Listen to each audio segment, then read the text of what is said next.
Welcome back to our channel. তো আমরা এখন আছি কলকাতা এয়ারপোর্টে, আর এখন আমরা যাব আজকে আমরা যাব দিল্লি।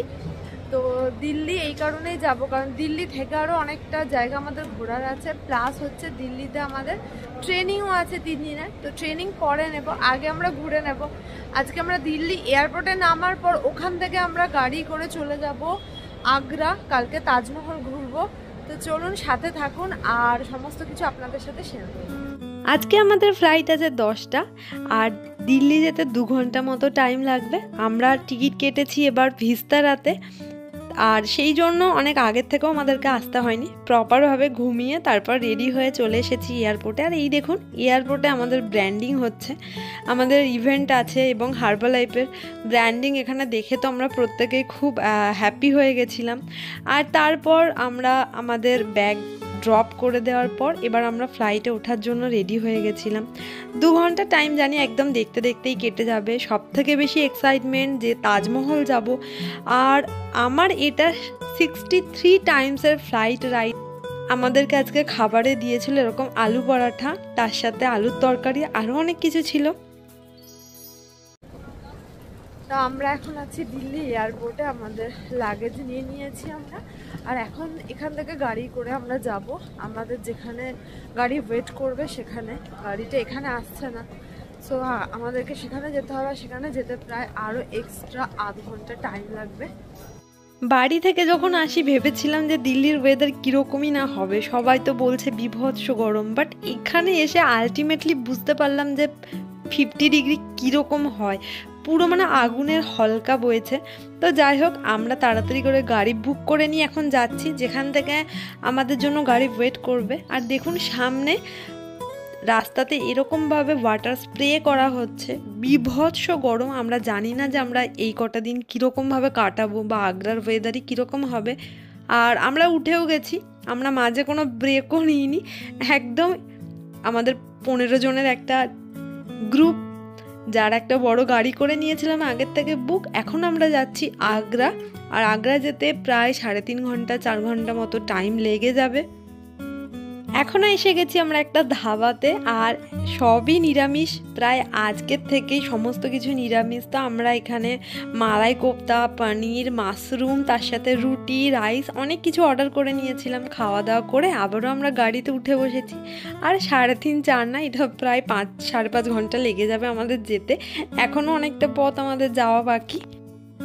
এখন প্রায় রাত্রি 9:30 মতো, আর আমরা 3টের দিক হয়ে গেছিলো আমাদের দিল্লি থেকে বের হতে। তো আমরা এখন জাস্ট হোটেলে পৌঁছে গেছি। আগ্রার হোটেলটা দেখে তো সবারই পুরো একদম এনার্জি ফিরে চলে এসেছে। আসার পরেই আমরা পেয়ে গেছিলাম এরকমভাবে ওয়েলকাম ড্রিঙ্কস, খেয়ে তো একদম শরীর মন পুরো জুড়িয়ে গেছে। আর দেখুন হোটেলটা কত বড়, আপনাদেরকে কালকে সকালবেলা আরও ভালোভাবে দেখাবো কারণ আজকে রাত্রি হয়ে গেছে। আর এই যে এখানে আমাদের রুম কীরকমভাবে দেখুন আমাদের লাগেজগুলোকে আনছে। আমি তো এইটা এখানে কিন্তু ফার্স্ট টাইম দেখলাম যে লাগেজ আনার জন্য কত সুন্দর জিনিস আছে এরকমভাবে লাগেজ নিয়ে আসার জন্য। তো যাই হোক, এখানে আমাদের প্রায় 7টা রুম আছে, প্রত্যেক রুমে 2 জন করে আছে। তো এটা হলো আমাদের রুমটা দেখুন জাস্ট কত বড়, প্রত্যেকের রুমই কিন্তু এরকম বড়। আর এখানে অনেক কমপ্লিমেন্টারি জিনিস ছিল, আর কিছু জিনিস ছিল যার চার্জ দিতে হবে যদি আমরা নিই। আর এই যে এখানে একটা সোফা এরিয়া দেখুন কত সুন্দর, তার সাথে টিভি, গিজার সমস্ত কিছুই ছিল। আর বেডটাও খুব সুন্দর ছিল, প্রত্যেকটা রুমই খুব সুন্দর। আর হোটেলটাও একদম সুন্দর খুব। আর হোটেলটার সাথে সুইমিং পুলও আছে, যেটা আজকে তো অনেকটা রাত্রি হয়ে গেছে, আজকে আর যাওয়া পসিবল না। চেষ্টা করব কালকে একবার দেখার, কারণ কালকে আমরা সকালবেলা তাজমহল আরে ঘুরে ফুরে আবার আমরা চলে যাব বৃন্দাবন, কারণ মেনলি ট্রেনিংয়ের জন্য এসেছিলাম। তার সাথে আমরা 2-3টে দিন প্ল্যান করে এরকমভাবে বের করে ট্রেনিংয়ের বাইরে এরকম ঘুরে নিচ্ছি। এই যে এটাতে আজকে আমরা থাকবো, কালকে আবারও আমাদেরকে এটা চেক আউট করে দিতে হবে। আর কমপ্লিমেন্টারি অনেক কিছু ছিল, ফেস ওয়াশ থেকে শুরু করে বডি ওয়াশ, বডি ক্রিম থেকে শুরু করে রুমে পরার জুতো, অনেক কিছু। তো হাই, গুড মর্নিং সবাইকে। কালকে রাত্রে খুব ভালোভাবে ঘুমিয়ে নিয়েছে, আর এক ঘুমে পুরো সকাল হয়ে গেছে। এই যে এই জুতো দুটো কিন্তু এই হোটেলের প্রোভাইড করা হয়েছিল, প্রত্যেকটা রুমে এরকম 2টো করে। অর্ঘ্য উঠে আফরেশ নিয়ে বসে গেছে, আর এবার তাড়াতাড়ি করে আমাদেরকেও রেডি হয়ে বেরিয়ে যেতে হবে, কারণ যত তাড়াতাড়ি আমরা তাজমহল ঘুরতে পারবো তারপরে আমরা তাড়াতাড়ি করে আবারও বৃন্দাবনে পৌঁছে যেতে পারবো। এই দেখুন কত কিছু দিয়েছে, এগুলো তো ইউজ করার জন্য মানুষের সময় চায়, আমাদের কাছে সেই সময়টাও নেই। তাড়াতাড়ি করে রেডি হয়ে নিতে হবে, কারণ কমপ্লিমেন্টারি ব্রেকফাস্টও এখান থেকে প্রোভাইড করা হবে। এটা হলো আমাদের হোটেলের বাইরের ভিউ। আর এখন আমরা সবাই রেডি হয়ে চলে এসেছি নিচেতে ব্রেকফাস্টের জন্য।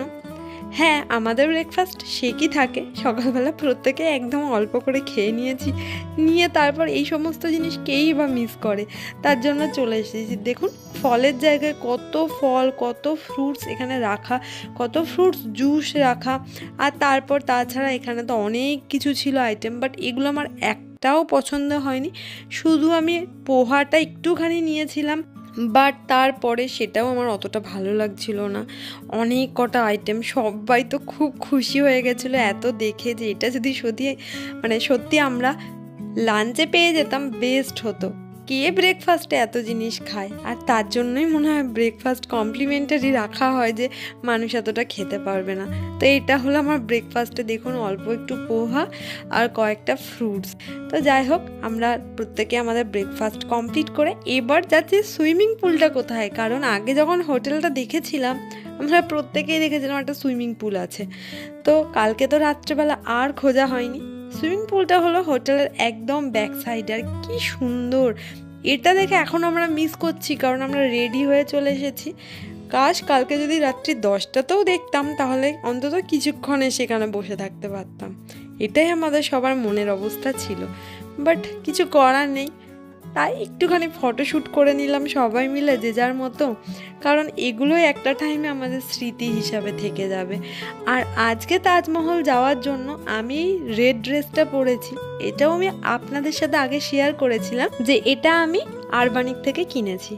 তো এখান থেকে এক্ষুনি আমরা বেরিয়ে যাব, আর জাস্ট 9 মিনিট দূরে আছে তাজমহল, একদম কাছেই আমরা আছি। তো চলুন পরের ভিডিওতে আবার আপনাদের সাথে দেখা হচ্ছে। টাটা।